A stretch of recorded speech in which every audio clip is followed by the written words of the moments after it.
यह सवाल लाजमी है कि भारतीय जनता पार्टी की सोच इतनी युवा विरोधी क्यों है? इतना जेन जी विरोधी क्यों है? आखिर जेन जी शब्द भारतीय जनता पार्टी की डिक्शनरी में एंटी नेशनल कैसे हो जाता है? क्या वजह है कि इस देश के युवाओं को इतना ताना मारा जाता है भारतीय जनता पार्टी उनके प्रचार तंत्र द्वारा?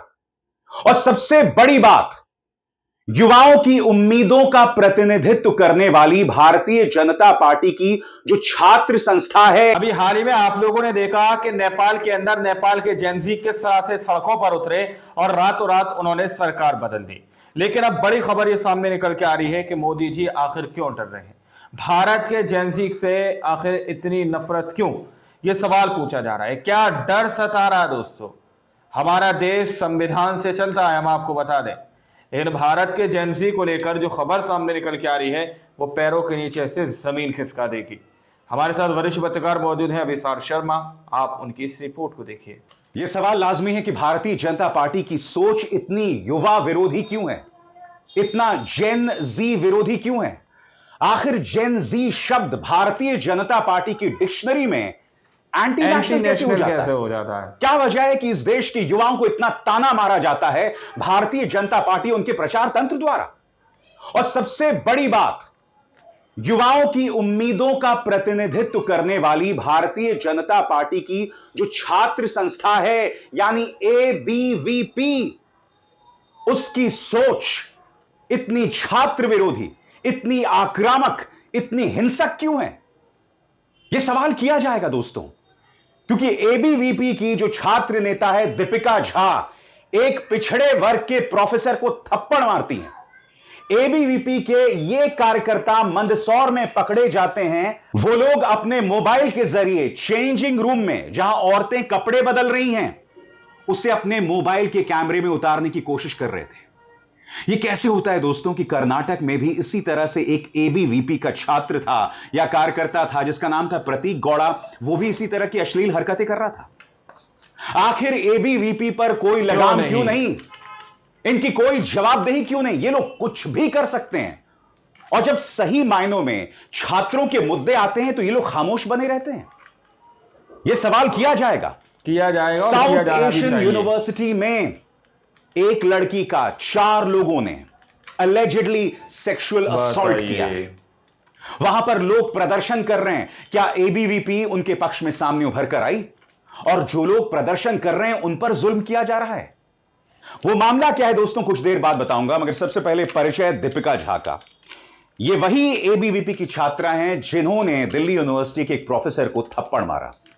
ये तस्वीर देखिए दोस्तों, ये वही लम्हा है जब दीपिका झा प्रोफेसर को थप्पड़ मारती हैं।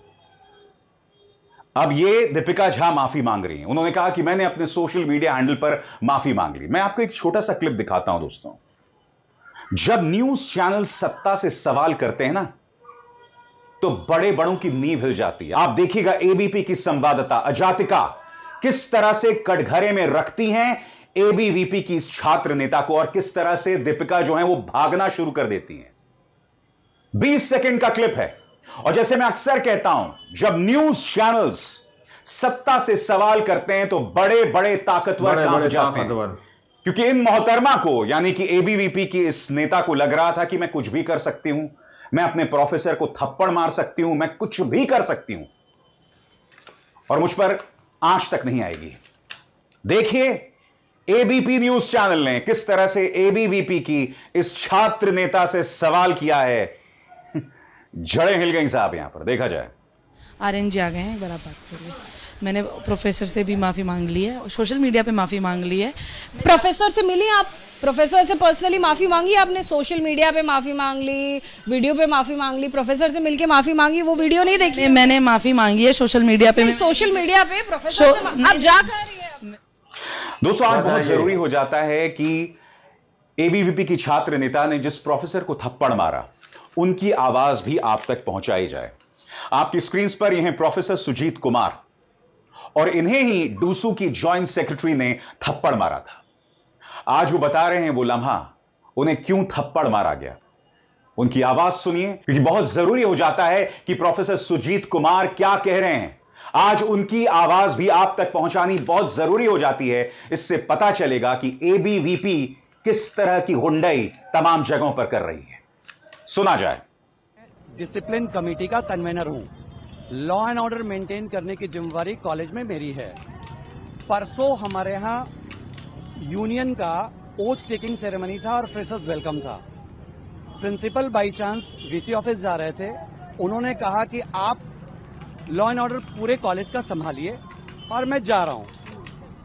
क्योंकि मेरे ऊपर जिम्मेवारी थी तो मैं बिल्कुल अपने ढंग से अपने कमेटी मेंबर्स को लेके अपनी ड्यूटी कर रहा था।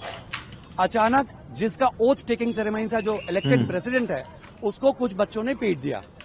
वो मेरे पास कंप्लेन करने आया। मैंने कहा कि अब नहीं पीटेंगे, मैं यहीं खड़ा हूं।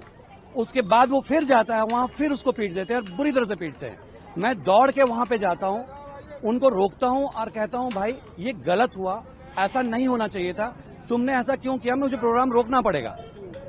इतना कहने के बाद अचानक वो लोग चिल्लाने लगते हैं और हम में से ही एक टीचर है राकेश यादव, उसने उन बच्चों के पक्ष में बोलना शुरू किया कि आप इस पर्टिकुलर बच्चे जो एबीवीपी का है उसके पीछे लगे हुए हैं। मैंने कहा देखिए मेरे सामने बच्चे हैं, कोई भी व्यक्ति जो लॉ एंड ऑर्डर से खिलवाड़ करेगा वो मैं उसको रोकूंगा ही। लेकिन वो शोर मचाने लगे, मैंने प्रोग्राम बंद करा दिया। चूंकि उस बच्चे के एक्शन हो सकता था, क्योंकि वो मारपीट कर रहा था, इसीलिए उन लोगों ने डूसू को कॉल किया कॉलेज में। डूसू से एफिलिएशन हमारे यहाँ ट्रेड यूनियन की नहीं है। वो फिर भी आए, 50-100 लोग आए और मुझे और मेरे सारे स्टाफ्स को बुरी तरह से बेइज्जत किया। बहुत लोगों को मैन हैंडलिंग की, महिलाओं को चोट आई क्योंकि वो मुझे बचा रहे थे। मैं अपने कॉलेज के स्टाफ एसोसिएशन का प्रेसिडेंट भी हूं। वो लोग मुझे बचा रहे थे, मेरे टीचर्स। बाद में पुलिस आई तो उन्होंने भी सुरक्षा थोड़ी की, लेकिन चूंकि वो बहुत ज्यादा संख्या में थे, मारपीट करने पर उतारू थे, तो मुझे प्रिंसिपल रूम में पुलिस वाले किस तरह से ले गए। वहां स्टूडेंट यूनियन के लीडर्स प्रिंसिपल रूम में, मैं और प्रिंसिपल और 1-2 पुलिस वाले वहां बैठ गए। इसी बीच वो मुझे हमेशा कहते रहे कि आप रिजाइन कीजिए, अपने डिसिप्लिन पोस्ट से रिजाइन कीजिए, कन्वेनर से। मैंने रिजाइन कर दिया क्योंकि प्रेशर में था, मैं कुछ नहीं कर सकता था, मैंने रिजाइन किया। उसके बाद वो दीपिका जो लड़की है मेरे बगल में बैठने लगी। आप वीडियो में देखेंगे, वो मेरे बगल में बैठना चाह रही थी। पुलिस वालों ने मना किया कि बगल में आप मत बैठिए। फिर वो सामने टेबल में बैठने लगी, उसको फिर मना किया। उसके बाद उसने मुझे थप्पड़ मार दिया। और आगे बढ़ने से पहले एक जरूरी संदेश। मेरे कार्यक्रमों के लिए आप नोटिफिकेशन का इंतजार मत कीजिए, मेरे चैनल में जाइए और खुद जाकर कार्यक्रम देखिए और रहिए अपडेटेड। और हाँ, ज्वाइन कीजिए मेरा चैनल, देखिए यह जरूरी संदेश। स्वतंत्र और आजाद पत्रकारिता का समर्थन कीजिए, सच में मेरा साथी बनिए। बहुत आसान है दोस्तों, इस ज्वाइन बटन को दबाइए और आपके सामने आएंगे ये 3 विकल्प, इनमें से एक चुनिए और सच के इस सफर में मेरा साथी बनिए। मैंने हुंडई शब्द का इस्तेमाल किया। मैं अपने दर्शकों से जानना चाहता हूं, क्या हुंडई शब्द यहां गलत है? बताइए। आप उसे आक्रामक भी कह सकते हैं, आप उसे अहंकारी भी कह सकते हैं, मगर एक तरफ खुद डूसू की जॉइंट सेक्रेटरी हरकत कर रही हैं। इनके अंदर अहंकार देखिए, इनके अंदर पुलिस का कोई डर नहीं है, क्योंकि जब ये थप्पड़ मार रही थी प्रोफेसर सुजीत कुमार को, तब दिल्ली पुलिस का एक जो अधिकारी है, एक पुलिस ऑफिसर है, वो वहां चुपचाप खड़ा हुआ था, उसने कुछ नहीं किया। कल्पना कीजिए अगर एनएसयूआई के किसी नेता ने इस तरह से किया होता, या आम आदमी पार्टी के किसी बड़े छात्र नेता ने इस तरह से किया होता, तब क्या होता बताइए। ये लोग कुछ भी कर सकते हैं, यह सवाल तो किया जाएगा ना दोस्तों। कांग्रेस इस पर प्रहार कर रहा है। पार्टी की नेता अलका लांबा ने कहा है कि भाई कर्नाटक में भी यही होता है, हर जगह यही होता है। इनकी यही अश्लील सोच, इनकी यही आक्रामक सोच सब जगह दिखाई दे रही है। सुनिए अलका लांबा क्या कह रही है। ये मामला कर्नाटक में 2023 में भी आया था कि अखिल भारतीय विद्यार्थी परिषद के छात्र नेता का नाम प्रतीक गौड़ा भी इसी तरह की अश्लील वीडियो बनाते हुए छात्राओं का पकड़ा जाता है। उस वीडियो को उसने साझा भी किया था और ब्लैकमेल का भी काम कर रहा था। और कर्नाटक की कांग्रेस की सरकार ने बिना समय गवाए सारे सबूतों के साथ इस पे तुरंत कार्रवाई की और बिल्कुल बचने का रास्ता नहीं दिया इन्हें। लेकिन बेशर्मी देखिए, प्रधानमंत्री नरेंद्र मोदी जी बेटी बचाओ का नारा देने वाले आप ही के अखिल भारतीय विद्यार्थी परिषद के छात्र बेटियां फिल्माओ कर रहे हैं और इनके बचाव में देखिए पत्र लिखा गया बेशर्मी से। 14 तारीख की यह घटना है 15 तारीख को भाजपा के नेता इन के बचाव में उतर आते हैं। और देखिए पत्र को मैं आपसे साझा करूंगी, जिसमें यह लिखा जा रहा है कि इन्हें क्लीन चिट दी जाए। ये कोई गलत काम नहीं कर रहे थे फिल्माकर। ये पूरा पत्र आप देखेंगे तो आप पत्र को जूम करिएगा, लेटर जो नीचे है उसमें आप देखिए वो सफाई दे रहे हैं कि ये झूठी है, ये बदनाम करने के लिए। इसके कोई सबूत नहीं है। सबूत तो कॉलेज की प्रिंसिपल ने अपने सीसीटीवी कैमरा से दे दिए हैं कि वो एक के कंधे पर चढ़कर दूसरा फिल्मा रहा है और छात्रों ने उसको शिकायत समय रहते की। इसमें बताते हैं गिरफ्तारी भी हुई। 14 की घटना, 15 में गिरफ्तारी पर बचाव में पूरी अखिल भारतीय विद्यार्थी परिषद के इन छात्रों के बचाव में, एबीवीपी के बचाव में बीजेपी, आरएसएस और ये सब उतर आए हैं। और अलका लांबा किस चीज का जिक्र कर रही है मैं फिर आपको बता दूं। इस वीडियो में देखिए, आप इस तस्वीर में देख सकते हैं, इस वीडियो में देख सकते हैं एबीवीपी के कुछ छात्र नेता जो हैं एक कमरे के अंदर जो घट रहा है उससे अपने मोबाइल कैमरे में उतारने की कोशिश कर रहे हैं। इस कमरे के अंदर कुछ लड़कियां जो हैं वो कपड़े बदल रही थी। मंदसौर की यह घटना है दोस्तों। तो देखा आपने, जहां जहां इनका बस चल। दोस्तों आप लोगों ने इस वीडियो को शुरू से आखिर तक देखा।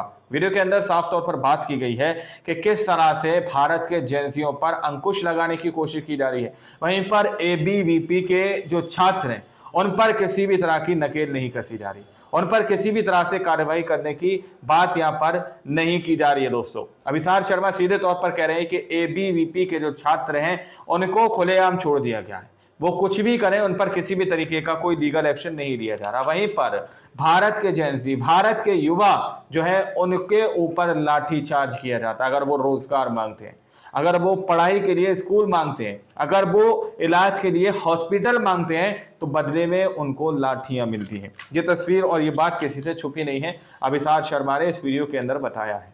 अब आप लोगों ने इस रिपोर्ट को देखा सुना, आप लोग इस रिपोर्ट के बारे में क्या सोचते हैं, क्या समझते हैं, अपनी राय कमेंट सेक्शन में जरूर दीजिएगा। मैं अगली वीडियो में, जब तक के लिए जय हिंद, जय भारत।